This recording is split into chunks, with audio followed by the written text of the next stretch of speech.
यह है आरजे कार्तिक की 1 मिनट स्टोरी। ये कहानी एक अमीर पिता के बेटे की, जिसने अपने पापा से कहा कि पापा अगर इस बार मैंने कॉलेज में टॉप कर दिया तो आप मुझे क्या वो महंगी वाली कार दिलाएंगे। पापा ने कहा बात पक्की रही, तुम टॉप करके दिखाओ। लड़के ने बहुत मेहनत की और कॉलेज में टॉप कर दिखाया। कॉलेज से ही कॉल किया कि पापा इस बार मैंने एग्जाम में टॉप किया है, आप गाड़ी मंगवा लो और आंगन में खड़ी करवा दो, मैं घर आ रहा हूँ। घर पहुंचा तो देखा आंगन में गाड़ी नहीं थी। उदास मन से पिताजी के कमरे में गया और जाकर के देखा तो पिताजी गिफ्ट हाथ में लेकर के खड़े थे। उन्होंने वो गिफ्ट बेटे को दिया और कहा बेटा ये तुम्हारे लिए।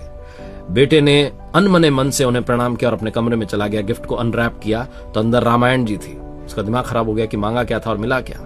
घर छोड़ के चला गया, चिट्ठी लिख के चला गया कि पापा अगर आज माँ जिंदा होती तो मेरा मन पसंदीदा गिफ्ट मुझे मिल जाता, लेकिन आप तो मेरी ख्वाहिश पूरी नहीं कर पाए।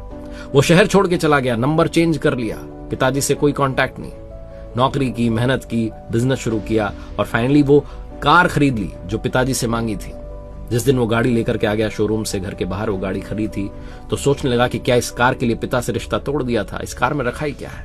पापा की बहुत याद आई, कॉल किया घर पर तो घर पर नौकर ने कॉल रिसीव किया और कहा कि सेठ जी तो 10 दिन पहले दुनिया छोड़कर चले गए, कह रहे थे मेरा बेटा अगर आए तो उसे बिजनेस सौंप देना, आप घर चले आइए। उदास मन से घर पहुंचा, पिताजी के कमरे में गया तो वहां तस्वीर टंगी थी, माला लगी थी। रोता चला गया और वहीं रामायण रखी हुई थी, वही रामायण जी जो पिताजी ने गिफ्ट की थी। रामायण जी को उठाया और खोला तो अंदर एक चिट्ठी रखी थी जिसमें लिखा था कि मेरे बेटे तुमने कमाल कर दिखाया, मैं तुम्हें कार तो दिला ही रहा हूं, साथ में संस्कार देना चाहता हूं, इसलिए रामायण जी भेंट कर रहा हूं। तभी एक लिफाफा सड़क के नीचे गिरा, उस लिफाफे को खोला तो उसमें कार की चाबी भी थी और पेमेंट कर दिया था तो वो बिल भी था। लड़का रोता ही चला गया, समझ नहीं पाया कि पिताजी ने तो गिफ्ट दे दिया था, मैं ही नहीं समझ पाया। ये कहानी उस पिता की और उस बेटे की नहीं है, आपकी और हमारी है। हमें भी हमारा मनपसंद गिफ्ट मिल जाता है, लेकिन कई बार गिफ्ट पैकिंग दूसरी होती है।